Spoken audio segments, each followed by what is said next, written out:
There was an energy, a conviction, and a sincerity in the manner of the young man, which silenced the tumult.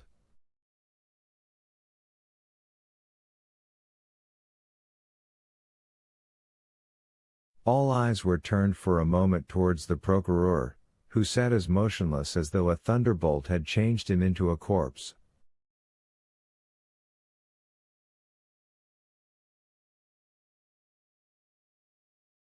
"Gentlemen," said Andrea, commanding silence by his voice and manner, "I owe you the proofs and explanations of what I have said."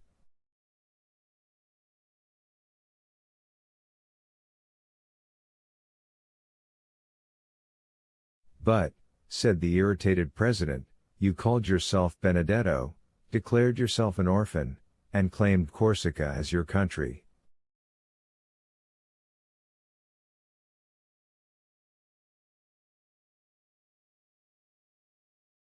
"I said anything I pleased, in order that the solemn declaration I have just made should not be withheld, which otherwise would certainly have been the case."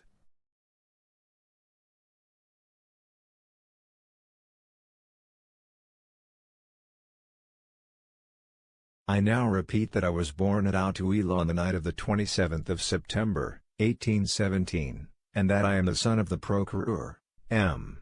de Villefort."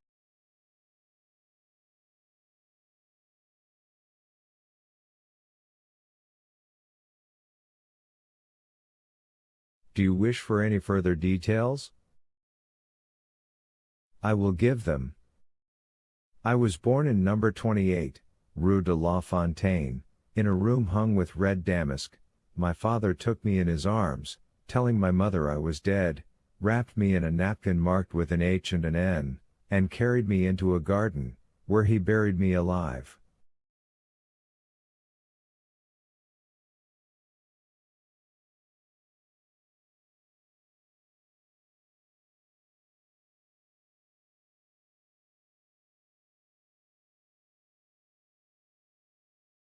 A shudder ran through the assembly when they saw that the confidence of the prisoner increased in proportion to the terror of M. de Villefort.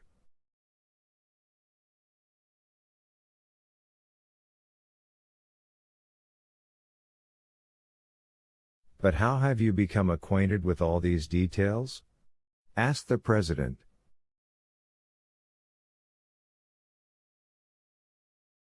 "I will tell you, Mr. President. A man who had sworn vengeance against my father, and had long watched his opportunity to kill him, had introduced himself that night into the garden in which my father buried me.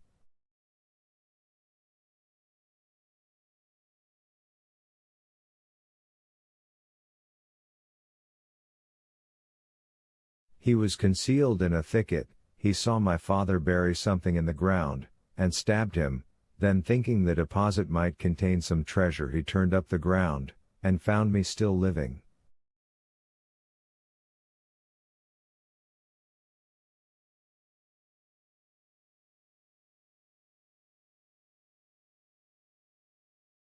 The man carried me to the Foundling Asylum, where I was registered under the number 37.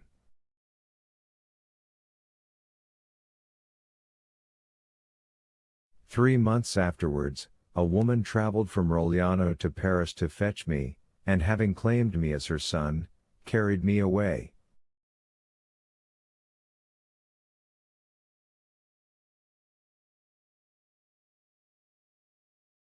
Thus, you see, though born in Paris, I was brought up in Corsica.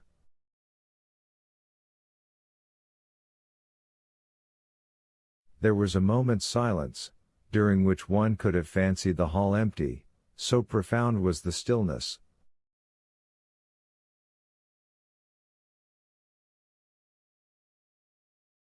"Proceed," said the president. "Certainly, I might have lived happily amongst those good people, who adored me, but my perverse disposition prevailed over the virtues which my adopted mother endeavored to instill into my heart.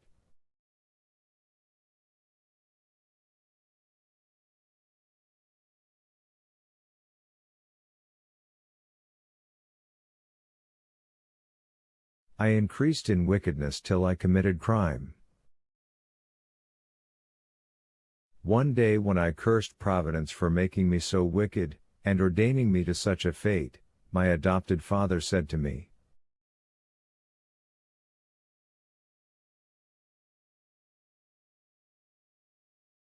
"Do not blaspheme, unhappy child, the crime is that of your father, not yours, of your father, who consigned you to hell if you died, and to misery if a miracle preserved you alive."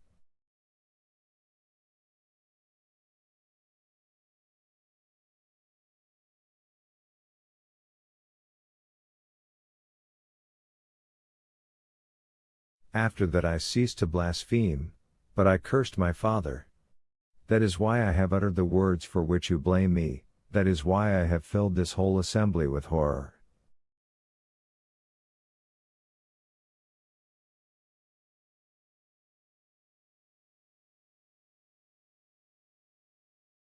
If I have committed an additional crime, punish me, but if you will allow that ever since the day of my birth my fate has been sad, bitter, and lamentable, then pity me.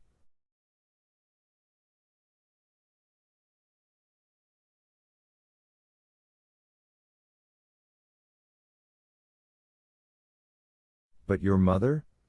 Asked the president. My mother thought me dead, she is not guilty. I did not even wish to know her name, nor do I know it.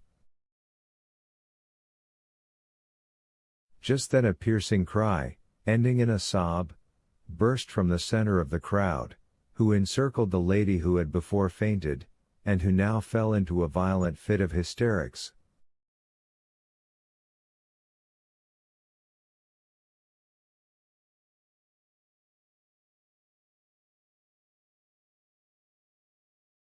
She was carried out of the hall, the thick veil which concealed her face dropped off, and Madame Danglars was recognized.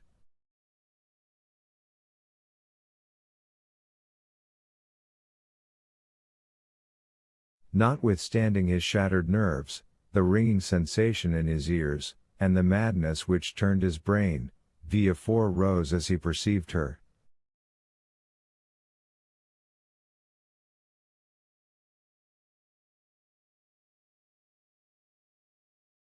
The proofs, said the president, remember this tissue of horrors must be supported by the clearest proofs.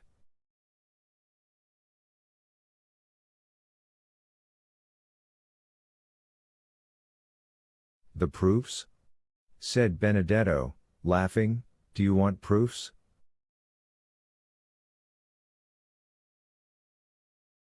Yes.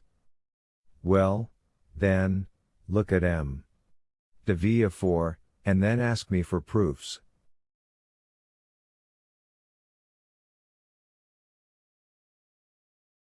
Every one turned towards the procureur, who, unable to bear the universal gaze now riveted on him alone, advanced staggering into the midst of the tribunal, with his hair disheveled and his face indented with the mark of his nails.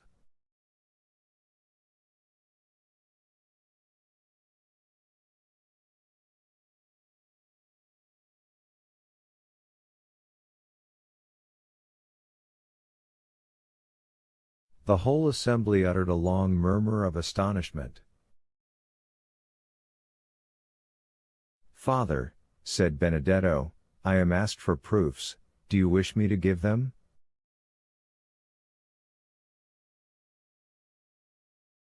No, no, it is useless, stammered M. de Villefort in a hoarse voice, no, it is useless.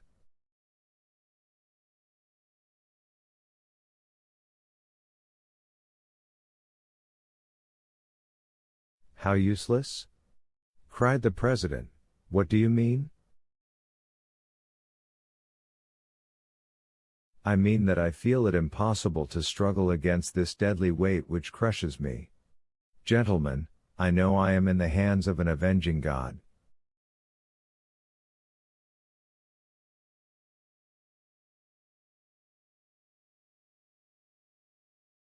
We need no proofs, everything relating to this young man is true.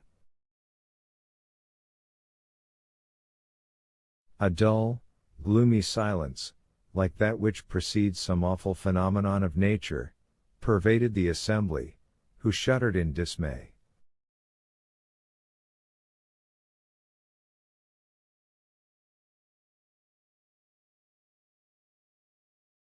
What, de Villefort, cried the president, do you yield to an hallucination?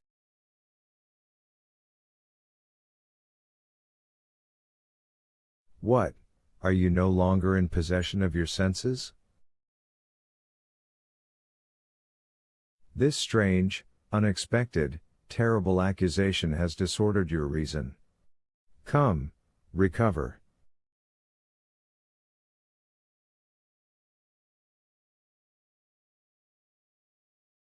The procureur dropped his head, his teeth chattered like those of a man under a violent attack of fever, and yet he was deadly pale.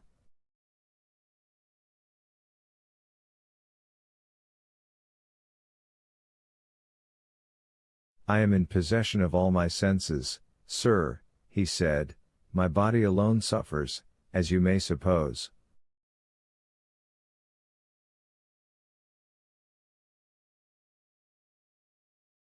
I acknowledge myself guilty of all the young man has brought against me, and from this hour hold myself under the authority of the procureur who will succeed me.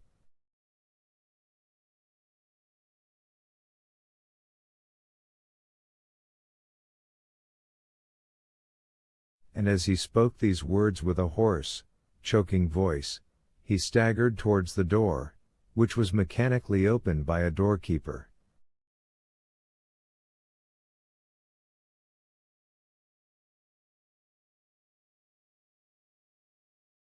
The whole assembly were dumb with astonishment at the revelation and confession which had produced a catastrophe so different from that which had been expected during the last fortnight by the Parisian world.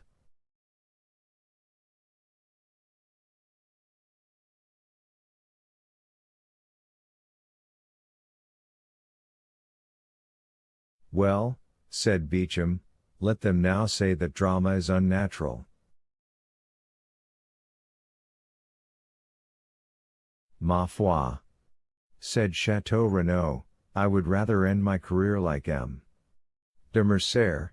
A pistol shot seems quite delightful compared with this catastrophe.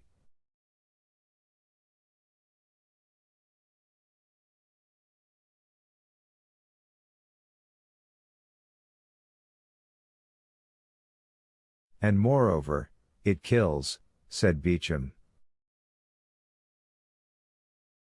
And to think that I had an idea of marrying his daughter, said Debray. She did well to die, poor girl.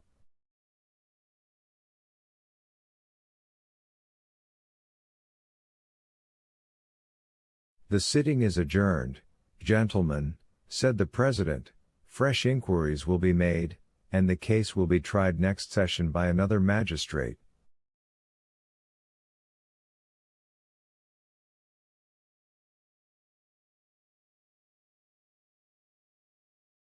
As for Andrea, who was calm and more interesting than ever, he left the hall, escorted by gendarmes, who involuntarily paid him some attention.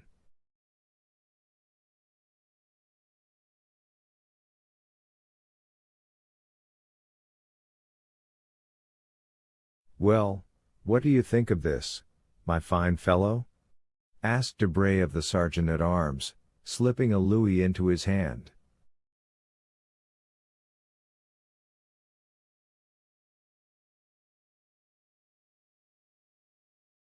There will be extenuating circumstances, he replied. Chapter 111